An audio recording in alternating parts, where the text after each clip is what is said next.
ಈಗಾಗಲೇ ಸಿಎಂ ಇವತ್ತಿಂತ ರಾಜ್ಯಪಾಲರ ಅನುಮತಿ ಪ್ರಾಸಿಕ್ಯೂಷನ್ಗೆ ಕೊಟ್ಟಿದ್ದಾರೆ. ಈಗ ಹಿಯರಿಂಗ್ ಸ್ಟಾರ್ಟ್ ಆಗಿದೆ.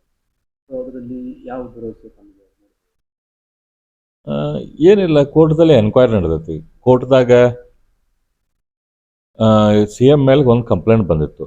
ಆ ಕಂಪ್ಲೇಂಟಿದ ಬಗ್ಗೆ ಸಮಜಾಯಿಸಿ ರಾಜ್ಯಪಾಲರು ಕೇಳಿದ್ರು. ಕೊಟ್ಟಂಥ ಸಮಜಾಯಿಸಿ ಸರಿ ಇಲ್ಲ ಅನ್ನೋದಕ್ಕೆ ಇನ್ನೊಂದು ಸ್ವಲ್ಪ ಹೆಚ್ಚಿನ ವಿಚಾರಣೆ ಮಾಡೋಕ್ಕಂತೇಳಿ ವಿಚಾರಣೆ ಮಾಡೋಕ್ಕೆ ಪರ್ಮಿಷನ್ ರಾಜ್ಯಪಾಲರು ಪರ್ಮಿಷನ್ ಕೊಟ್ಟಾರ.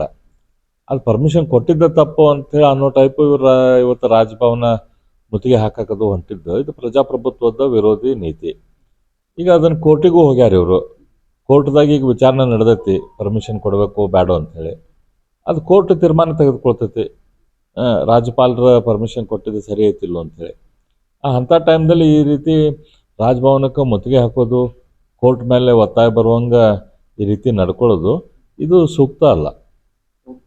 ಪ್ರಮುಖ ಘೋಷಣೆ ಇರುವುದು ಕಾಂಗ್ರೆಸ್ನ ರಾಜ್ಯಪಾಲರು ತೊಲಗಲಿ ಅಂತ ಘೋಷಣೆ ಕೂಗ್ತಾ ಇದ್ದಾರೆ ರಾಜ್ಯಭವನದಿಂದ. ಒಬ್ಬ ರಾಜ್ಯಪಾಲರಿಗೆ ಇದು ಎಷ್ಟು ಗೌರವ? ರಾಜ್ಯಪಾಲರಿಗೆ ತೊಲಗಲಿ ಅಲ್ಲ, ಭ್ರಷ್ಟ ಮುಖ್ಯಮಂತ್ರಿ ತೊಲಗಲಿ ಅಂಥೇಳಿ ಅವ್ರು ಘೋಷಣೆ ಹಾಕ್ಬೇಕು ಆ್ಯಕ್ಚುಲಿ, ಮುಖ್ಯ ಕಾಂಗ್ರೆಸ್ದವ್ರು. ಯಾಕಂದ್ರೆ ಭ್ರಷ್ಟತೆ ಪರಮಾವಧಿ ಇವತ್ತು ನಮ್ಮ ರಾಜ್ಯದಲ್ಲಿ ಮುಟ್ಟೈತಿ. ಜನರಿಗೆ ಬೇಕಾದಂಥ ಒಂದೇ ಒಂದು ಕೆಲಸ ಕೂಡ ಆಗ್ತಾಯಿಲ್ಲ. ಅದು ಹೋಲಿ ನಮ್ಮ ಸರ್ಕಾರ ಮಾಡಿದಂಥ ಕೆಲಸಗಳನ್ನು ಕೂಡ ಇವರು ಸ್ಯಾಂಕ್ಷನ್ ಮಾಡಿದಂಥ ಕೆಲಸಗಳನ್ನು ಕೂಡ ಇವರು ಕ್ಯಾನ್ಸಲ್ ಮಾಡೋದು ಮಾಡತ್ತಾರೆ. ಹಾಗಾಗಿ ಮುಖ್ಯಮಂತ್ರಿ ಭ್ರಷ್ಟ ಮುಖ್ಯಮಂತ್ರಿ ತೊಲಗಲಿ ಅಂಥೇಳಿ ಅದು ಕಾಂಗ್ರೆಸ್ದವ್ರ ಘೋಷಣೆ ಆಗಲಿ ಅಂತ ನಾನು ಹೇಳ್ತೇನೆ. ಹೈಕೋರ್ಟದ ಭರವಸೆ ಯಾವ ರೀತಿ ಇರ್ತದೆ ಸರ್? ಯಾಕಂತಂದ್ರೆ ಪ್ರಾಸಿಕ್ಯೂಷನ್ಗೆ ಅನುಮತಿ ವಿರೋಧದ ಮೇಲೆ ಸಿ ಎಂ ಅವರು ಈಗ ಹೋಗಿರುವಂಥದ್ದು. ಸೊ ಹೈಕೋರ್ಟ್ ಒಂದು ನಿರ್ಣಯ ತಮ್ಮ ಪರವಾಗಿ ಬರ್ತೈತೆ ಆಮೇಲೆ ಹೈಕೋರ್ಟದ ಮೇಲೆ ಒತ್ತಾಯ ಮಾಡೋಕ್ಕೆ ಇದು ನೀವನ್ನೆಲ್ಲ ನಾಟಕ ಮಾಡತ್ತಾರ ಅವ್ರು ಕಾಂಗ್ರೆಸ್ದವ್ರು.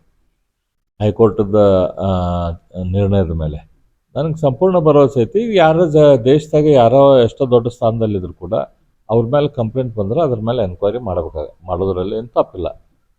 ಬರೀ ಮುಖ್ಯಮಂತ್ರಿ ಅದರ ಸ್ಥಾನ ದೊಡ್ಡದೈತೆ ಅನ್ನೋದಕ್ಕೆ ಬಾರಾಕೂನ್ ಮಾಫ್ ಆಗೋದಿಲ್ಲ. ಹಾಗಾಗಿ ಆ ದೃಷ್ಟಿಯಿಂದ ಹೈಕೋರ್ಟು ರಾಜ್ಯಪಾಲರ ನಿರ್ಣಯವನ್ನು ಎತ್ತಿ ಹಿಡಿತದಂತ ಭರವಸೆ ಐತಿ. ಇನ್ನೊಂದು, ಈಗ ಕಾಂಗ್ರೆಸ್ ನಾಯಕರು ರಾಜಭವನ ಚಲೋ ಒಂದು ಪ್ರಮುಖ ಬೇಡಿಕೆಗಳಿವೆ.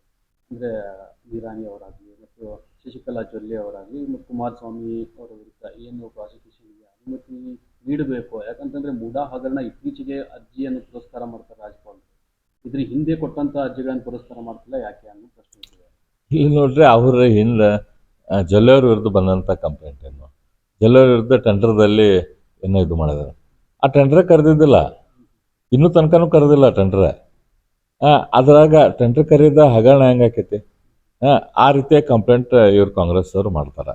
ಹಾಗಾಗಿ ಏನರ ಅದ್ರಾಗ ಸಾರ್ ಇದ್ರೆ ರಾಜ್ಯಪಾಲರಿಗೆ ಎನ್ಕ್ವೈರಿಗೆ ಹಾಕ್ತಾರೆ. ಅದಕ್ಕೆ ನಾವೇನು ನಮ್ಮ ಪಕ್ಷದಿಂದ ಬೇಡ ಅಂತ ಹೇಳಿಲ್ಲ. ಏನೋ ಕಂಪ್ಲೇಂಟ್ ಇದ್ರು ಮಾಡುವಂಗಿದ್ರು ಮಾಡ್ರಿ ಅಂತ ನಾವು ಹೇಳೇವಿ.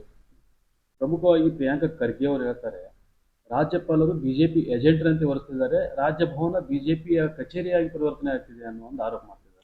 ಏನು ಅವರಿಗೆ ಅವ್ರ ಪಕ್ಷದ ಮುಖ್ಯಮಂತ್ರಿಗಳ ಮೇಲೆ ಕಂಪ್ಲೇಂಟ್ ಬಂದೈತೆ ಅಂತ ಅನ್ಕೊಳ್ಳಿ ಸುಳ್ಳು ಏನೇನು ಮಾತಾಡ್ತಾರೆ, ಏನು ಮಾತಾಡ್ಬೇಕಂತ ಮಾತಾಡ್ತಾರೆ.